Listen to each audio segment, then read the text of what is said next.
Hello team, welcome to another ATP Geopolitics video with myself, Jonathan MS Pearce. This is a sort of breaking news update, bit of just a general news update as well as to what's been developing over the last week, really. So the context is there were 19, maybe more, Shahed type drones that went into Polish airspace.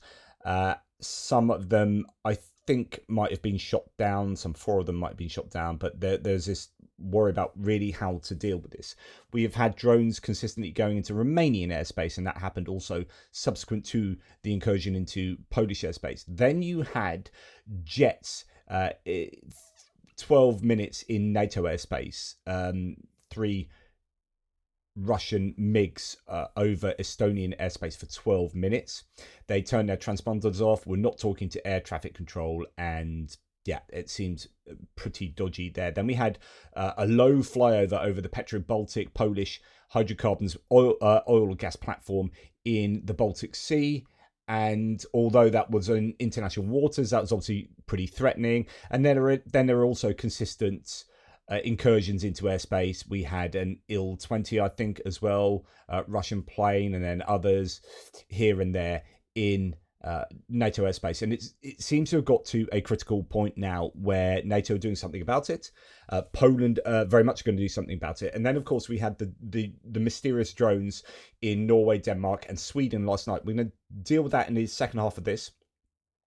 What we're going to do is listen to Radoslaw Sikorski, the foreign minister for Poland, say some very strong words in the UN just yesterday.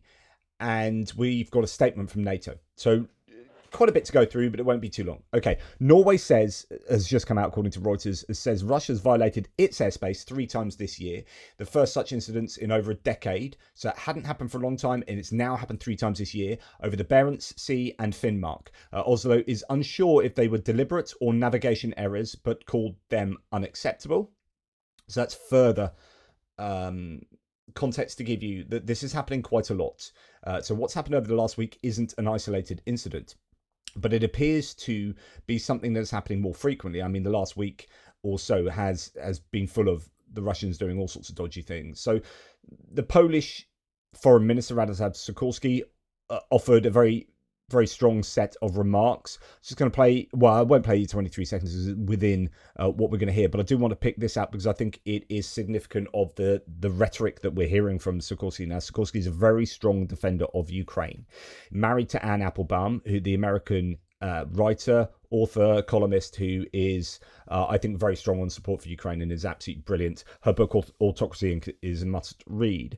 But he says here, to the representatives of Russia, I want to say this. We know that you do not care about international law and are incapable of living in peace with your neighbours. Your mad nationalism contains a lust for domination that will not fade until you realise that the age of empires is over and that your empire will not be restored. Every drone strike by the heroes of the armed forces of Ukraine, may God bless them, brings that day closer. Okay, wow. So we are going to listen to him. But it's also worth noting that the Swedes have sort of gone on board. So the Defence Minister, Paul Jonsson, has said that Sweden says it's ready to shoot down intruders. No warning is needed, as there's confirmation that the military is authorised to use force under a standing directive. So an already existing directive allows them to shoot down these, for example, the MiGs that violated Estonian airspace and the drones in Poland. So Sweden appeared to be ramping up their rhetoric and being strong in their stance. We hear that Estonia says it's open to hosting British F-35A jets. So we are getting these F-35As. We're getting the A and B, aren't we? Forgive me if I get this wrong, but one variant is a naval variant and one variant we are getting because it can carry nuclear missiles, so we can have air-launched nuclear missiles rather than just submarine-launched ones.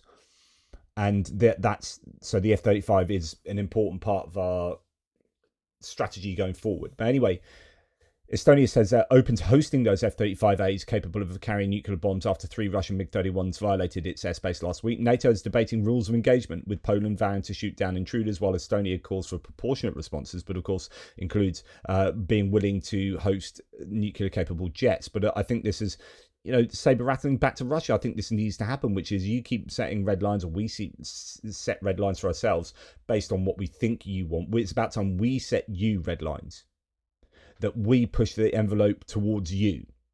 So we need to take back the initiative, and I think NATO's finally reached a point where that is happening. And it's coming too late, but I'm glad to hear it. Here's Sikorski, Polish Foreign Minister.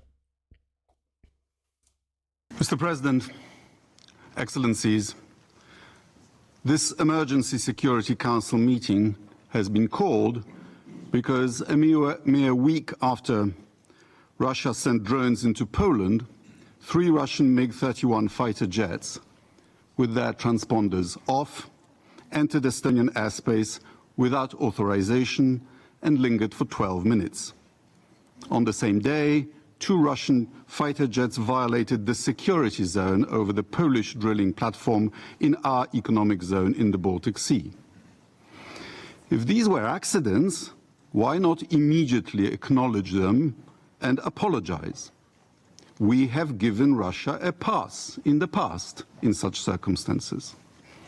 But we have not heard any apologies, only lies.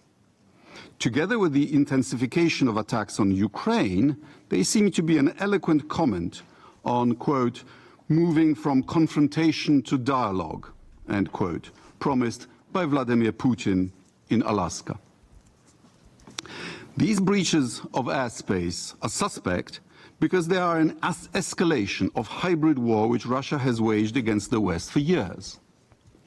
Murders of politicians, journalists, human rights defenders and defectors, cyber attacks against hospitals and financial institutions, arsons, including in Poland, UK and Lithuania, postal packages containing incendiary devices all over Europe, including Germany, attacks on Ukrainian embassies, in addition to standard espionage and disinformation.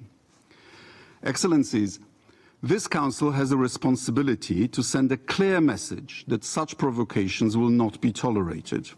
It must stand in solidarity with Estonia, Romania, Poland, and all nations whose sovereignty is threatened by systemic Russian aggression.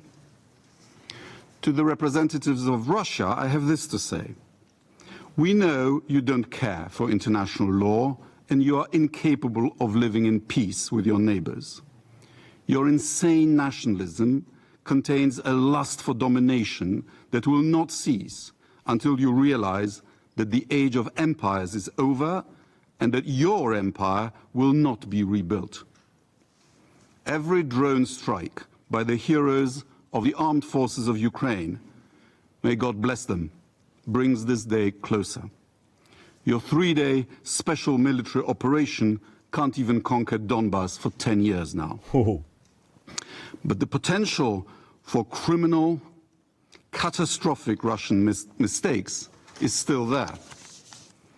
By ordering mobilization in 1914, you precipitated the start of World War I, which bled Europe white and led to your Bolshevik Revolution. By signing the Hitler-Stalin Pact, you helped launch World War II, the bloodiest in history. By Sovietizing Central Europe, you caused the Cold War. Don't start another one. We are peaceful democracies who have studiously avoided actively joining your attempt to reconquer Ukraine. But we will not be intimidated. I have only one request to the Russian government.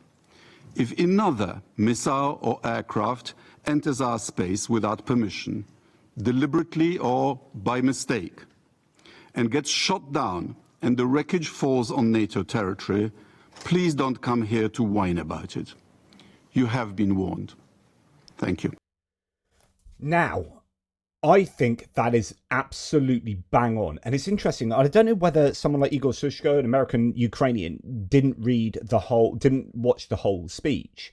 But he says, after Foreign Minister Sikorski openly said that Poland's response to the Russian missile attack will be limited to shooting down the missiles over their own Polish territory, Poland should fully expect a Russian missile attack. People don't understand how weak this speech actually was. Well, no, I think it's a strong speech.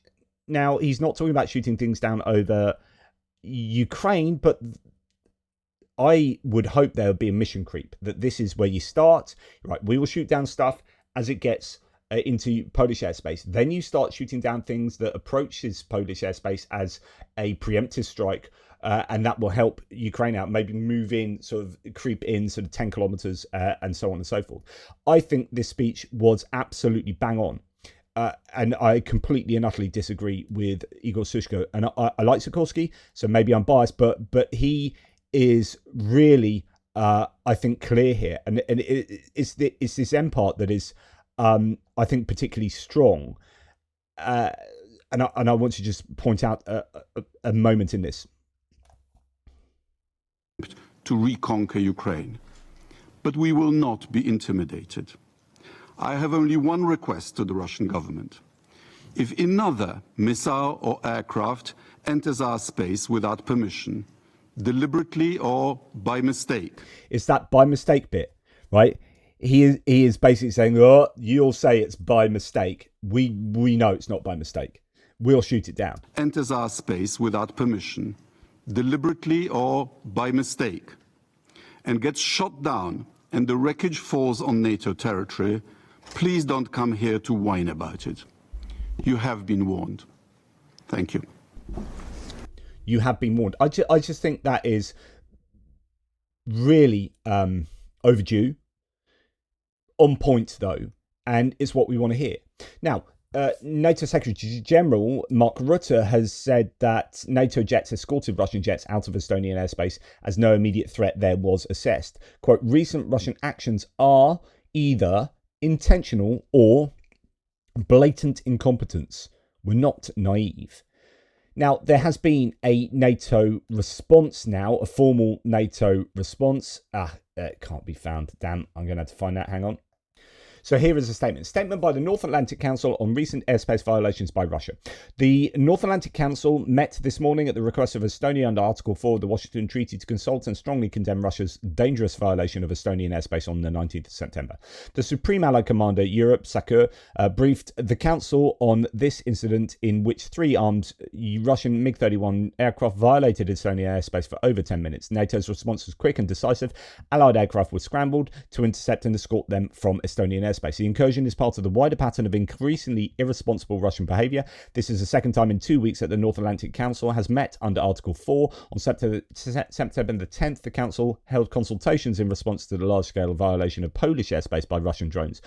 Several other allies, including Finland, Latvia, Lithuania, Norway and Romania, have also recently experienced airspace violations by Russia. We express our full solidarity with all allies whose airspace has been breached. Russia bears full responsibility for these actions, which are escalatory, risk miscalculation and endanger lives. They must stop. NATO's response to Russia's reckless actions will continue to be robust. On September the 12th, we launched Eastern Sentry to bolster NATO's posture along the entire eastern flank. We will reinforce our capabilities and strengthen our deterrence and defence posture, including through effective air defence. Russia should be in no doubt. NATO and allies will employ, in accordance with international law, all necessary military and non-military tools to defend ourselves and deter all threats from all directions. We will continue to respond in the manner, timing and domain of our choosing. Our commitment to Article 5 is ironclad. Allies will not be deterred by these and other irresponsible acts by Russia from their enduring commitments to support Ukraine, whose security contributes to ours in the exercise of its inherent right to self-defense against Russia's brutal and unprovoked war of aggression. Now, there's a lot of robust rhetoric in there, but there isn't a we will shoot down anything that comes into NATO airspace. But it allows for that to happening. So there's strategic ambiguity here. And I don't know whether that's wise. I personally would like to have heard NATO say, we will definitely do this if you do that. We will take the 2015 Turkish route of we've given you the warnings, right? Now we're going to shoot it down. Came into the airspace of Turkey, that Russian Sukhoi, and it got shot down within 12 seconds. Or 17 seconds, I think it was.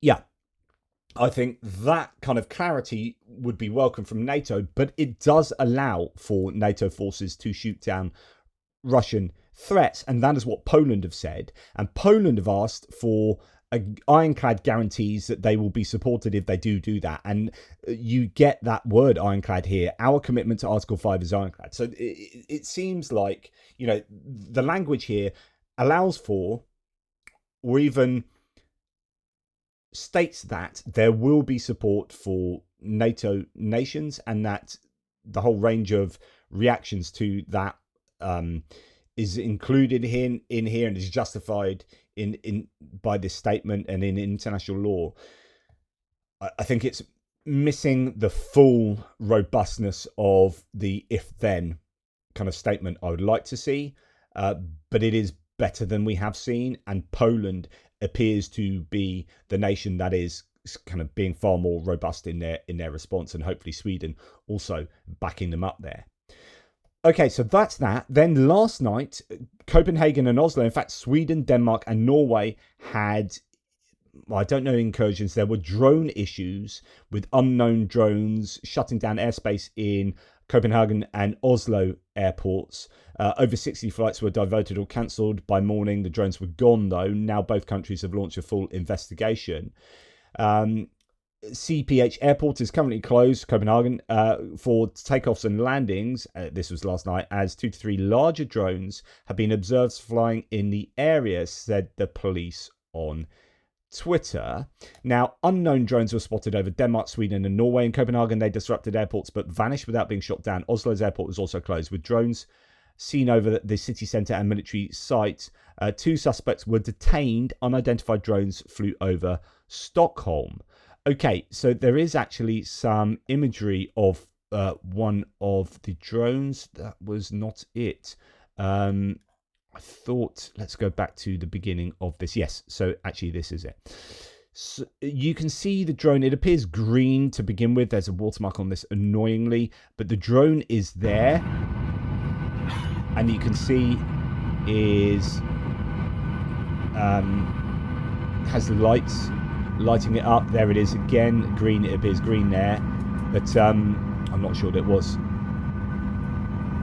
green lit, but nonetheless, yeah, that is one of the drones over one of the airports. So it looks a fairly sizable drone, as they say. Now, drones that forced the temporary closure of Denmark's main airport appeared to have been flown by a capable operator seeking to demonstrate certain abilities, and that's a quote, capable operator, according to the police, adding that no suspects had been identified, said the Daily Telegraph. That's Denmark. 2 foreign nationals from Singapore, though, were arrested in Oslo on Monday evening for flying a drone inside a no-fly zone, including over Akershus Fortress and Opera House, Norwegian police have reported. So those are 2 Singaporeans. Don't know if they're connected to any other nation or any other entity or what, and whether they're connected to what happened in Denmark and indeed possibly Sweden.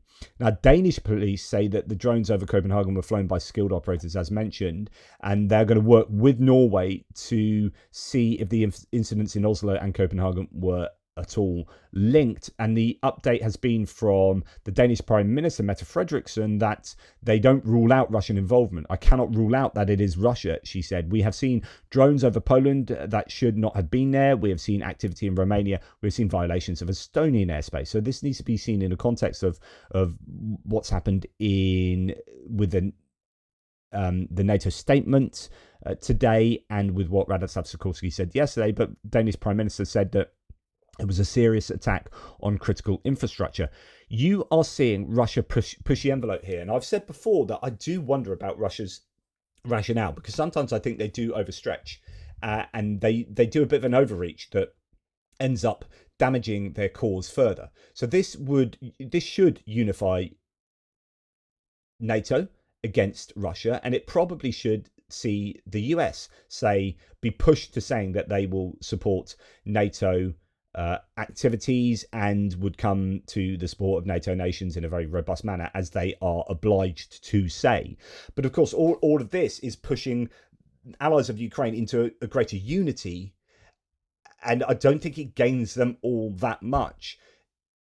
I think it gains them something if NATO weren't to respond, and if there wasn't this response, say, from Radoslav Sikorski. But now they have, and they've come out and said, no, ain't happening anymore.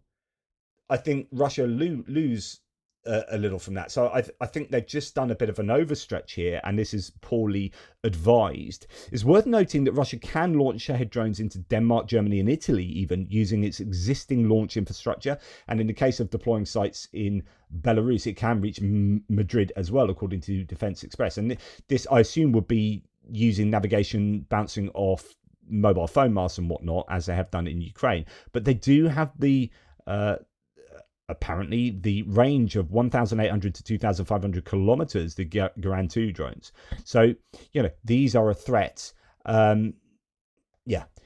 What is NATO going to do with regard to shooting things down? Well, Poland, if we can see Poland as being NATO, then it appears that, and I'm sure that they've talked with NATO as an organization, and I'm sure what Radoslav Sikorski said comes with the NATO backing.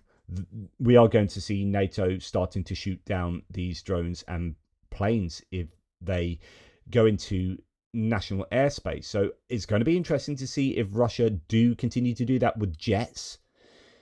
They might try and push the envelope with drones again, maybe have a mistaken single drone go into Polish airspace and see what the reaction is. And if nothing happens, then it could be back to pushing the envelope. So you would expect that Poland would have to come through on their threats and shoot down anything that comes into Polish airspace. And then it's going to be a case of wondering whether there will be any kind of mission creep to push that activity into Ukrainian airspace. That would really help the Ukrainians. Anyway, that's enough from me. Let me know what you think. I think this is super important, and it's really good to hear that robust rhetoric from Sikorski. I'm sure lots more will emerge over the coming days with regard to particularly the drones in Scandinavian airspace. Take care, and I'll speak to you soon.